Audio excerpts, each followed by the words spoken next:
Y acá estamos.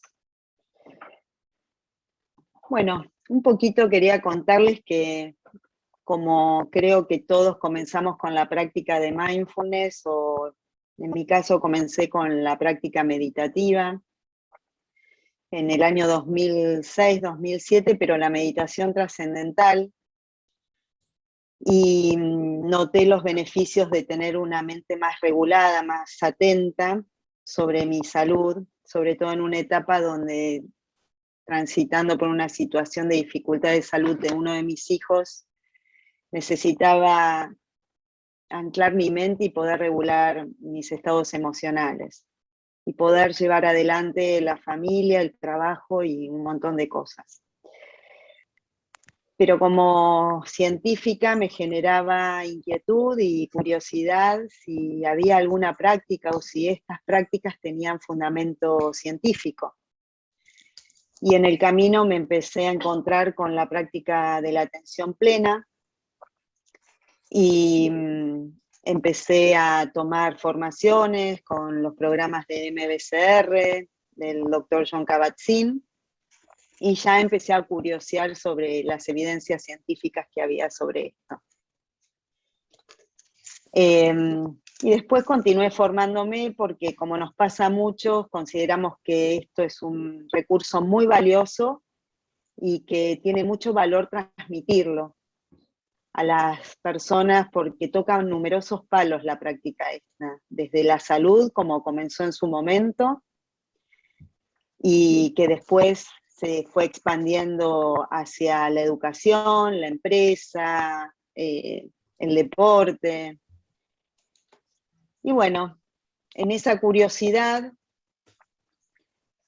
tuve la suerte de que al formarme en España me crucé con otra persona que fue profesora mía, la doctora Perla Kalimann, que se dedicaba a la epigenética y el impacto del estilo de vida sobre los genes. Sin saber que le iba a tener como profesora, para mí fue un regalo, porque ya venía indagando en este tema desde el año 2015, del impacto de la meditación en salud, y como un recurso que podía modificar la expresión de los genes.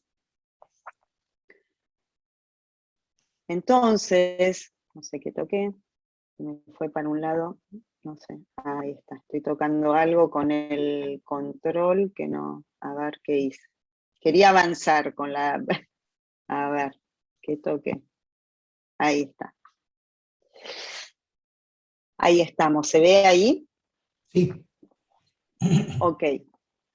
Entonces, mi inquietud era, ¿qué pasa con la práctica de la atención plena y del cultivo de la amabilidad hacia uno mismo, más allá de la reducción del estrés, de la ansiedad, de la disminución de las recaídas depresivas, de la modulación o el moldeado de la estructura y las funciones del cerebro, de cómo la regulación atencional que impacta en la regulación emocional podía generar cambios celulares y moleculares. Moleculares se refiere a cambios más chiquititos, vamos a las proteínas, vamos dentro del núcleo de una célula. Y revisando desde el año 2003 al 2019, me encontré que había cambios contundentes que generaban las intervenciones basadas en mindfulness, ya sea intervenciones con programas MBCR combinado con terapia cognitiva conductual, con prácticas de compasión, y ya sea si se las aplicaba a un grupo de una población sana, a una población con patologías como cáncer, síndrome de intestino irritable, familiares que cuidaban, que sufrían burnout porque cuidaban a familiares que tenían Alzheimer. Y también población que no tenía experiencia en la práctica meditativa. Y por otro lado, también población que con intervenciones muy cortas que tenía muchos años de práctica, numerosos retiros hechos, una intervención de 8 horas generaba cambios importantes, como cambios epigenéticos.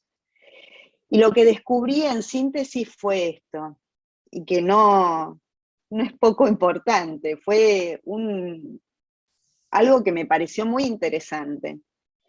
Primero que la práctica de la meditación, de la atención plena y de la amabilidad hacia uno mismo reducía la expresión de los genes de la inflamación. Ahí, entre paréntesis, van a encontrar autores que evidencian, que son los papers que fui revisando, algunos autores que hablaban de este tema. Porque los genes de la inflamación están regulados por una proteína que es muy sensible al estrés psicosocial y que frente a la práctica meditativa con intervenciones de 8 semanas, de 2 horas, de 6 semanas de 1 hora y media, ya sea un MBCR, ya sea un MBCT o un MSC, generaban estos cambios. La no expresión de genes de la inflamación, disminuir la respuesta inflamatoria. Y también desaceleraban el envejecimiento celular. Cuando estamos estresados crónicamente, dentro de las células se generan reacciones que producen radicales libres, que seguro a nivel de dermatología se conoce mucho, o que cualquiera lo conoce porque esto habla de envejecimiento celular. Lo interesante es que la práctica meditativa, según fue estudiado en su momento por la doctora Blackburn, Elizabeth Blackburn, que fue premio Nobel por su descubrimiento, lo que hace es inhibir el acortamiento de un sector, que después lo vamos a ver en una imagen, de los cromosomas. Los cromosomas son los que están dentro de los núcleos, donde está la información genética. Y al no acortarse, no se aceleraba el envejecimiento de la persona. Generalmente esos telómeros que protegen el ADN para que no se desintegre cuando se hace la replicación del ADN o cuando hay división celular, cuando estamos estresados crónicamente, se acorta más rápidamente. Y hoy día se toma ese acortamiento temprano como evidencia de probabilidad de desarrollo de enfermedades relacionadas con la hipertensión, la diabetes, las enfermedades neurodegenerativas, como Alzheimer, Parkinson, el ACV y numerosas enfermedades más. Luego, Blackburn con Eppel y Kalimann desarrollaron un estudio con un retiro prolongado en población experimentada en prácticas meditativas y comprobaron esto, que los telómeros se acortaban, no se acortaban, es decir, mantenían la longitud que corroboraba que la persona coincidía la edad que tenía, la edad biológica con la edad cronológica, cosa que cuando nosotros sufrimos estrés crónico, el acortamiento telomérico lo que demuestra es que mis células están envejecidas, hay mayor muerte celular y tenemos un envejecimiento prematuro. Otra de las cosas que se detecté en las revisiones es que la práctica meditativa, y estos estudios fueron realizados por Kalimann, y recientemente en el 2018 por la Universidad de Zaragoza se realizó un estudio, que la práctica de la meditación es un regulador epigenético. ¿Qué hace este regulador? Enciende estos mecanismos epigenéticos que activa la práctica meditativa, enciende genes asociados a que esos genes de la inflamación tampoco se enciendan, que no se envejezcan tampoco tan rápidamente nuestras células, y por otro lado, que no se acumule información sobre el ADN, que es otro de los problemas que lleva al envejecimiento celular prematuro, que eso lo vamos a ver después. Y estos descubrimientos en biología celular y molecular, o estas modificaciones, podrían ser las bases que sustentan estos beneficios fisiológicos y psicológicos que se reportan tras los entrenamientos. La gente relata que puede manejar mejor el estrés, baja la ansiedad, hay menor dolor crónico. Por un lado, porque mi vínculo o mi relación con el dolor es distinto, con una actitud que no juzga, que es más amable, que es desde la aceptación, y que eso impacta a nivel celular porque el dolor disminuye porque también hay menor respuesta inflamatoria. ¿Mm?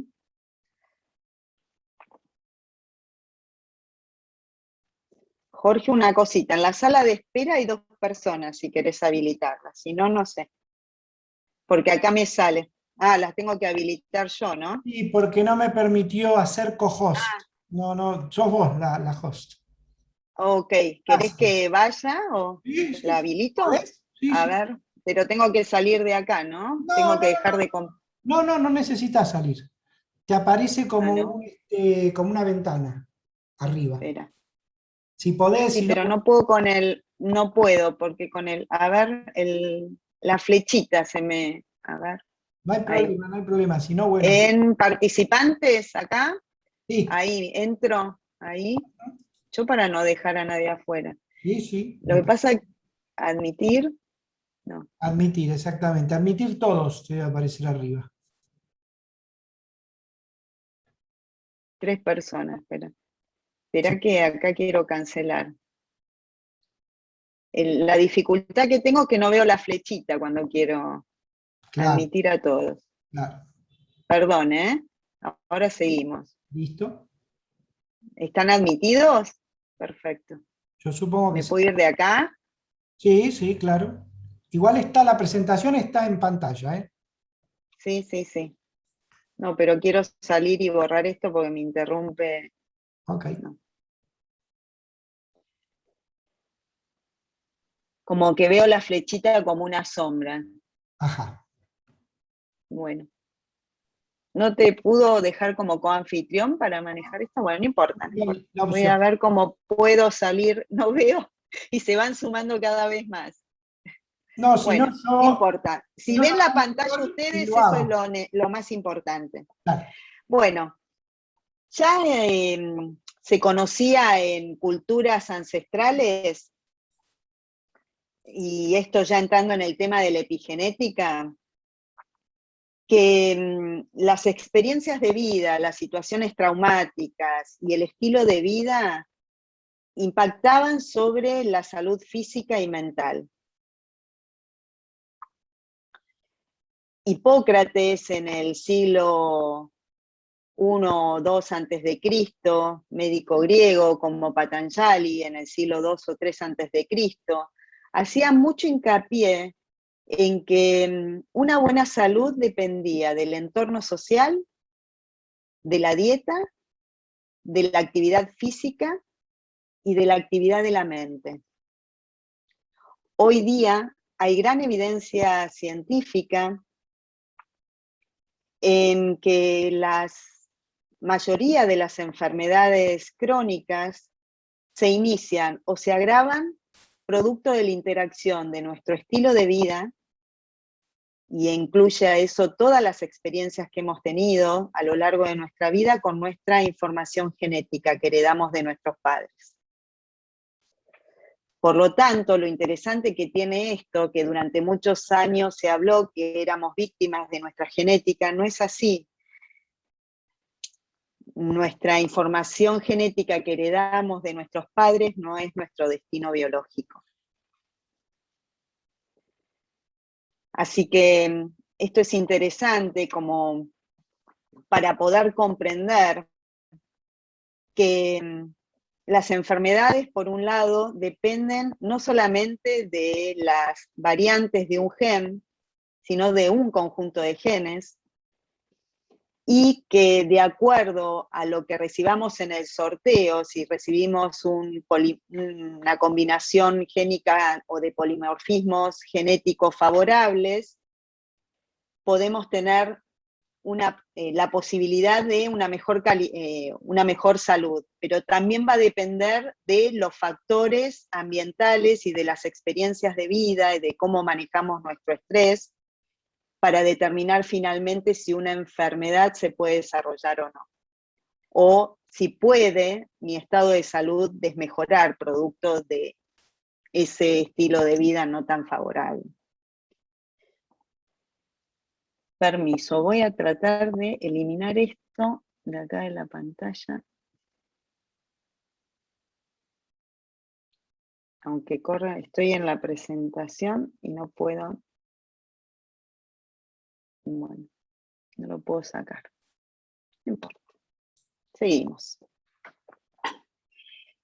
Entonces, ¿qué es la epigenética?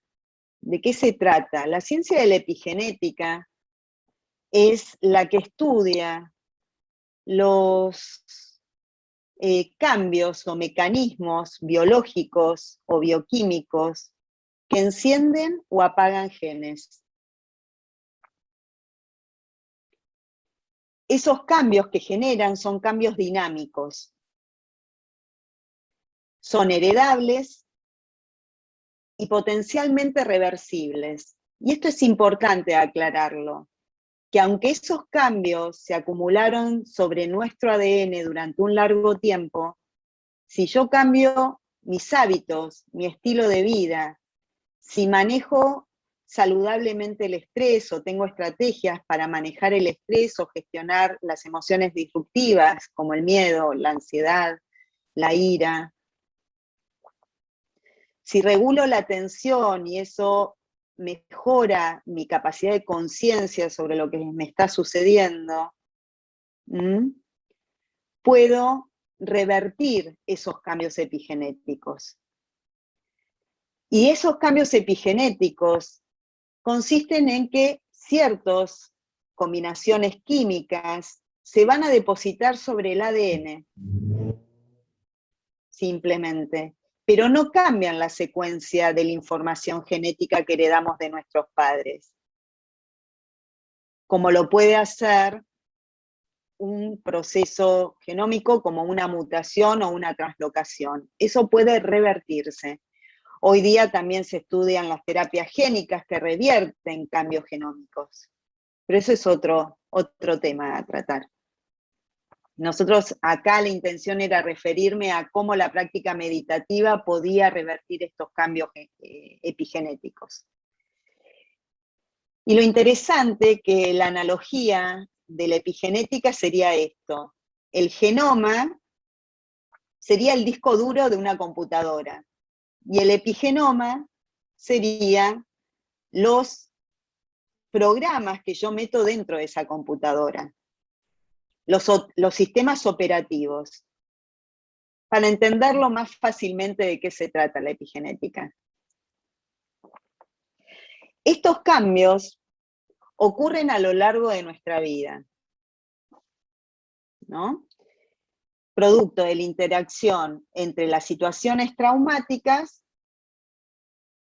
mi estilo de vida, mi alimentación, si fumo o no fumo, si hago actividad física, cómo gestiono el estrés, cómo gestiono mis emociones, y esa interacción de esto, en qué ambiente o entorno social estoy,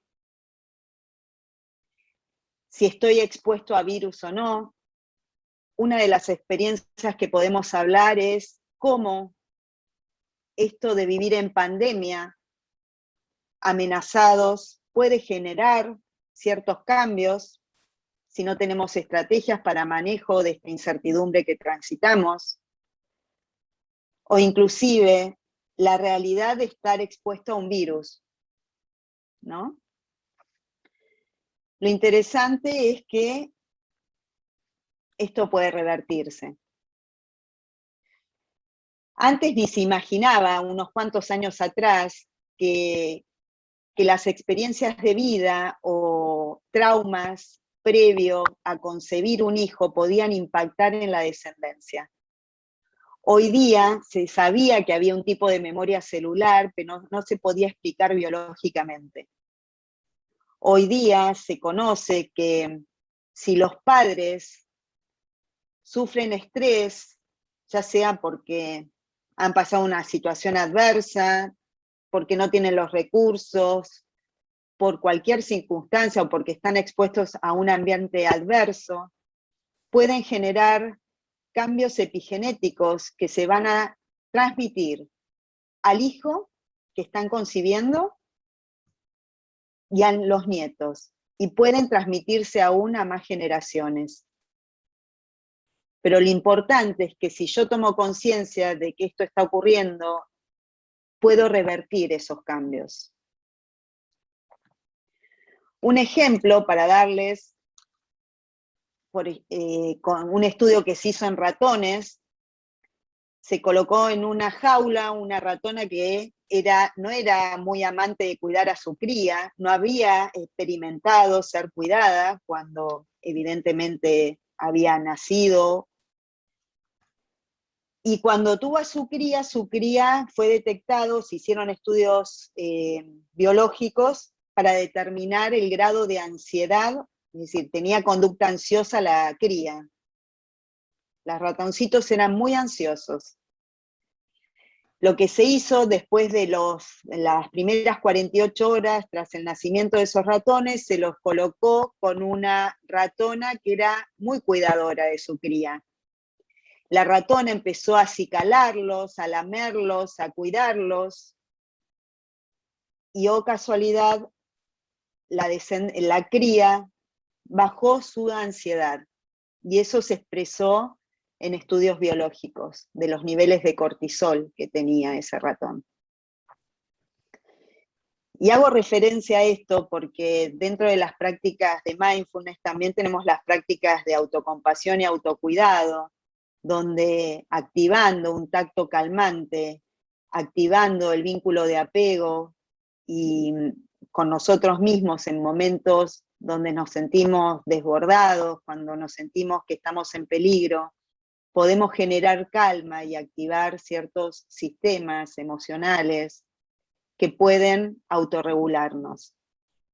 Y que esto fue estudiado en ratones.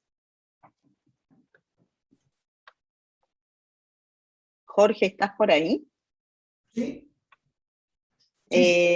A ver si puedo, me gustaría sacar esto y no sé cómo hacer con mi cursor. ¿Qué cosa? Para no... Y tengo la pantalla de los que voy recibiendo y que la gente que hay en la sala de espera, pero bueno, no... Si yo retomo el rol de hospedador por un segundo, te saco todo. Bueno, no importa, después volvemos a la A ver presentación. si puedo ver, dame un segundo que ya me encargo. Porque no me deja mover el cursor. A ver, lo veo como una sombra. Espera, Acá estoy admitiendo a alguien. Ok, Había uno solo. Y te vuelvo sí. a poner ahora. Lo que quiero eliminar es el cuadro. ¿El cuadro qué cuadro? El cuadro que te aparece El que cuando tengo hay alguien esperando cuando, a la espera. claro, Eso lo el de genera, chatear. y eso lo genera automáticamente Zoom. Habría que hablar con los programadores de Zoom, ya ahí ya no tengo claro. No, está bien, no, porque no me deja ver el cursor, entonces no puedo cliquear para eliminar. A ver, ahí, Lo que tenés que a hacer, ver. ahí te vuelvas, Ahí está. tenés que Ah, ya tocar la está. diapo de vuelta. Cuando tocas de vuelta la diapo, vas a tener el foco sobre el slide. Ya está. Perfecto. Perfecto. Ahí se ve yo lo veo sin la pantalla esa. Okay. Bueno, yo le voy a hablar para no entrar en temas complejos. No sé si hay dudas hasta acá, se entiende, cualquier cosa me consultan ahí en el chat y les respondo después en que terminemos esto. Voy a hablar de dos tipos de modificaciones epigenéticas, ¿no? Que son las que modulan encendiendo o apagando genes. Unas son más conocidas, que son las metilaciones, que se asocian al estrés crónico. Cuando estamos estresados crónicamente, cuando transitamos una enfermedad crónica, cuando estuvimos expuestos al trauma. Se generan mecanismos epigenéticos conocidos como metilaciones. Las metilaciones son simplemente un grupo químico que combina carbonos e hidrógenos. Pero para poder entender esto, primero me gustaría contarles que el ADN mide 2 metros. Y para poder entrar dentro del núcleo celular, desarrolla una estrategia que es enrollarse, como ven ahí en la imagen, en unas proteínas que son las azules, que son las histonas.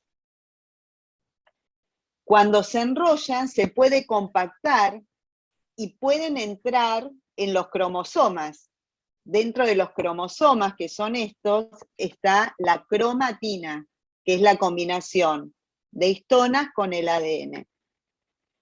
Si no, el ADN no entraría en el núcleo. Es un proceso adaptativo.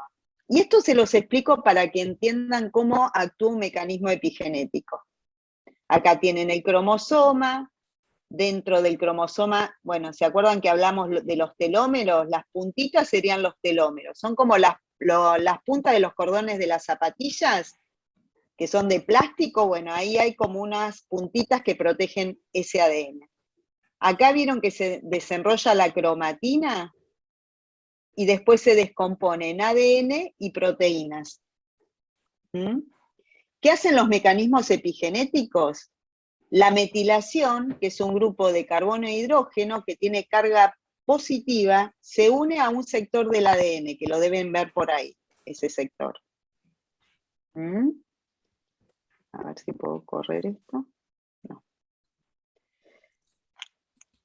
Donde se une ese grupo, o ese producto de una reacción bioquímica, con el ADN que tiene carga negativa, como son polos opuestos, se atraen y lo que hace es compactar en ese lugar el ADN. Cuando se compacta el ADN, los genes que están ahí no se expresan. Por eso se habla de que las metilaciones silencian los genes. Los apagan, no permiten que se expresen. Pero hay otros tipos de mecanismos que se llaman acetilaciones, que se unen a las proteínas estas azules, y que son las que se generan, y se descubrió que se generan cuando practicamos meditación, en este estudio que hizo Perla Kaliman. ¿Qué hacen las acetilaciones? Tienen carga negativa, entonces repelen el ADN y en vez de compactar el ADN, lo que hacen es abrirlo. Y en el lugar donde se unió ese grupo acetilo, los genes se expresan. Por eso se dice que la epigenética está sobre la epigenética, deposita información sobre el ADN, pero no cambia la secuencia del ADN. Lo que hace es, la metilación la compacta, silenciando genes, y la acetilación la expande a eucromatina, eso se llama eucromatina, y los genes se expresan. Y lo interesante es que cuando Perla investigó, tras una intervención de 8 horas en población experimentada en meditación, con prácticas de atención plena y de amabilidad hacia uno mismo, aparecían acetilaciones, es decir, genes asociados a salud, se expresaban. O genes que estaban apagados por las metilaciones, se abrían y se expresaban.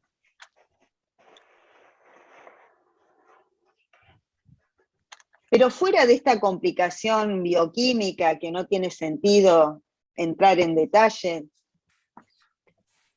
una forma de medir el envejecimiento también es a través del reloj epigenético, que mide la cantidad de grupos metilos que están unidos al ADN y que puede ser predictor del desarrollo de enfermedades. Y hoy día hay mucha investigación sobre este tema, es decir, podemos medir el envejecimiento por el acortamiento de los telómeros, pero también podemos medir el envejecimiento por estos mecanismos o contando la cantidad de metilaciones unidas al ADN.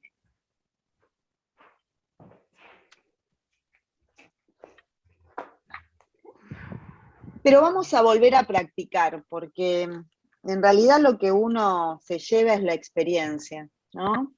Esto es interesante saber que hay evidencia sobre que la práctica meditativa de la atención plena es saludable, genera estos cambios biológicos, apaga genes de la inflamación, retarda el envejecimiento, revierte los efectos del estrés, con todo lo que implica. Y también, si nos ponemos a pensar que apaga genes de la inflamación, es una terapia de prevención, la práctica meditativa, muy interesante, porque la base de numerosas enfermedades es la respuesta inflamatoria. La base de hoy día, el tema de la enfermedad por COVID, está relacionada a la cascada inflamatoria que genera. Entonces, la pregunta es, ¿puede ser la práctica meditativa incorporar pequeñas prácticas diarias donde puedo manejar o regular mi atención? ¿Puedo utilizarla como una estrategia de regulación emocional? ¿Puedo reducir mi ansiedad y mi estrés? Y que esto me acompañe en el proceso de la prevención de enfermedades, y yo apuesto que sí. Hay mucha evidencia que habla que sostener, aunque sea prácticas pequeñas, y hablamos de la práctica sostenida, sin convertirnos en meditadores, puede revertir los efectos adversos del estrés. Y acá volvemos para, después de la práctica y de la experiencia, hablar qué es lo que nos propone mindfulness. Mindfulness nos propone tomar un rol activo en el cuidado de la salud. Y con lo que hablamos anteriormente es evidente que ese rol activo y la toma de conciencia es fundamental y tiene que ser intencional para poder volver a ese momento presente y tomar ese rol activo, aparte del tratamiento, del diagnóstico que tenga, ¿no? Nos habla de que no es el estrés en sí mismo el problema, sino de la manera en que lo percibimos y cómo nos relacionamos con él. Y nos invita a tomar una pausa. Una pausa que nos va a permitir darnos cuenta de algo que pasamos por alto cuando vivimos en piloto automático. Darnos cuenta de lo que realmente sucede a mi alrededor y cómo eso impacta sobre mí. Y qué es lo que siento, qué pensamientos surgen, qué emociones. Y invitarme y decidir intencionalmente abrirme a la experiencia con una actitud ecuánime, es decir, sin rechazarla, sin apegarme, y también una actitud amable hacia todo lo que va apareciendo.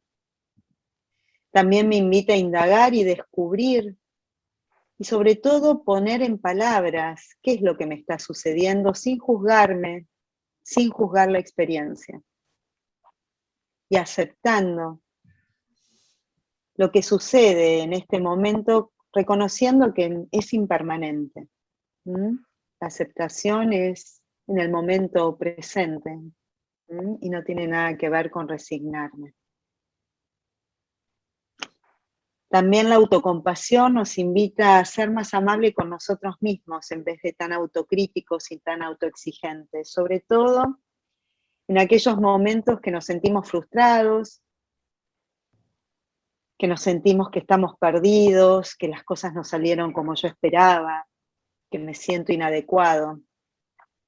Porque también esa actitud autocrítica activa la respuesta de estrés, dirigida no hacia mi yo corporal, pero sí hacia mi yo conceptual, tendiendo en esa situación a aislarme, a autocriticarme y a quedarme rumiando. La invitación de la autocompasión es a ser amable cuando estoy sufriendo, a reconocer que la imperfección es una condición humana y que esto puede pasarnos como le pasa a otros,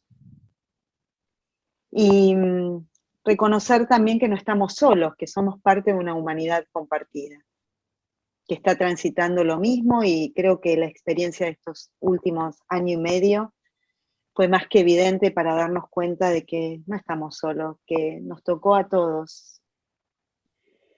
Pero también nos invita, gracias a que no somos reptiles y tenemos un sistema típico de los mamíferos, que es el que le contaba, que se activa con los ratoncitos, que es el sistema de calma y satisfacción. Ese sistema de calma y satisfacción nos conecta con el modo ser, un modo que no tenemos muy ejercitado. Vivimos haciendo en el modo defensa o ataque, o en el modo motivarme para generar u obtener cosas, que no está mal, pero no dejamos descansar el sistema, por eso nos desequilibramos, y necesitamos activar este sistema de calma y satisfacción que nos aporta la claridad mental, el autocuidado, la amabilidad, la seguridad y la confianza, eso que nos ofrece el vínculo de apego. Por eso este sistema se desarrolló en los mamíferos, porque nacimos inmaduros y necesitamos del cuidado del otro. Y lo podemos activar en aquellos momentos que nos sentimos frustrados, enojados, inadecuados, con un simple tacto calmante, como el equivalente de ese ratón o ratona que acicalaba a la cría, que no era su cría, pero que le devolvió la capacidad de volver al equilibrio. Y también hablándonos con un tono de voz amable, cosa que, si nos ponemos a pensar en aquellos momentos de dificultad, ¿con qué tono nos hablamos a nosotros mismos? Generalmente no es el más amable. El tacto calmante y el tono de voz amable nos abre la puerta hacia la autocompasión y revierte los efectos del estrés crónico a través de la activación del sistema de afiliación, que es el sistema de autocuidado. Volver al vínculo de apego, y ahora el vínculo de apego me lo ofrezco yo mismo. Si no tuve la oportunidad de recibir ese cuidado que necesitaba, o no tengo nadie cerca. Y para cerrar, me gustaría contarles por qué entrenar la mente en mindfulness y amabilidad para reducir el estrés y gestionar las emociones. Porque el estrés crónico y las emociones disruptivas, como el enojo, el miedo, la ira, la ansiedad, la tristeza, generan cambios profundos en las estructuras y funciones del cerebro. Pero una cosa muy importante es que el cerebro regula la respuesta inmune, y con esto estamos familiarizados en los últimos tiempos. Principalmente lo que regula es una de las funciones más importantes del sistema inmune, que es la respuesta inflamatoria.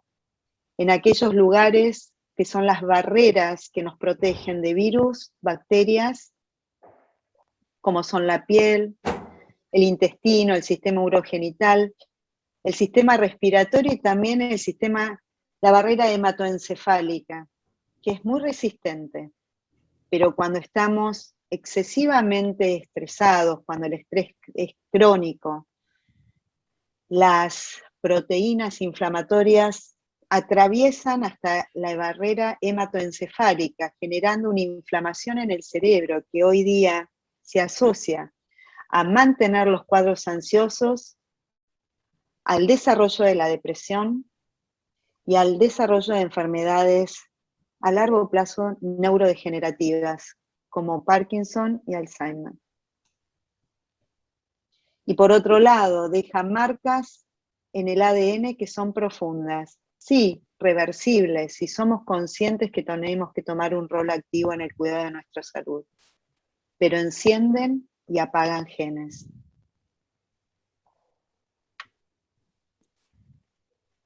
Entonces la invitación es a darnos cuenta que mindfulness podemos incorporarlo a través de prácticas simples, como parte de nuestro estilo de vida. El 80% de las enfermedades cardiovasculares y diabetes tipo 2, el 40% de los casos de cáncer se pueden prevenir con cambios sencillos en nuestro estilo de vida, desde la actividad física, la alimentación y la meditación. Por supuesto, podemos heredar una combinación de polimorfismos genéticos no favorables, pero también podemos hacer algo todavía con eso. Podemos heredar la tendencia a desarrollar determinada enfermedad, pero depende de nosotros, tomando ese rol activo, tomando conciencia, cómo podemos hacer que ciertos genes que heredamos no se enciendan, asociados a enfermedades posibles a desarrollar.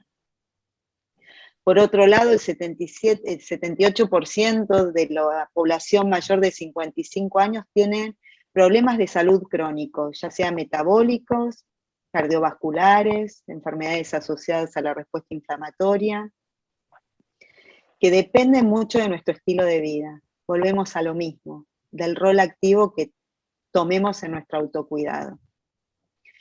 La enfermedad de Alzheimer depende solo el 2% de nuestra genética.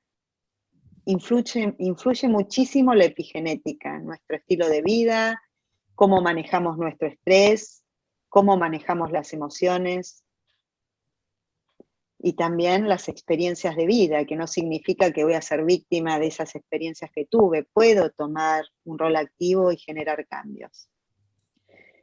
Es cierto que nuestra esperanza de vida se incrementó, pero de acuerdo a la actitud que tomemos nosotros, ¿cómo vamos a envejecer?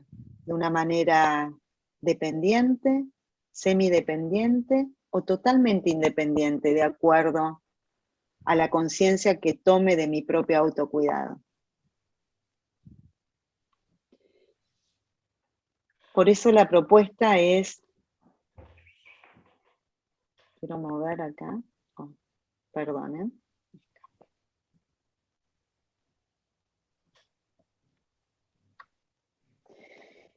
cerrar con esta frase que dice así: si no detenemos la rutina diaria, pasamos por alto el momento presente. Siempre estamos preocupados por el futuro o atados al pasado, y así perdemos de vista el momento presente. Por eso necesitamos detenernos para poder apreciar lo que se nos brinda a cada momento. David Stein es un monje benedictino, y me quedé con su frase porque me pareció interesante. Me pareció muy interesante el hecho de que la pausa nos invita o este detenernos nos invita a darnos cuenta qué nos sucede y a responder con amabilidad frente a eso que nos sucede. Así que les agradezco por su presencia hoy. Si quieren preguntar algo por el chat o abrir el micrófono y consultar alguna duda, cómo les resultó la práctica de hoy, si quieren compartir.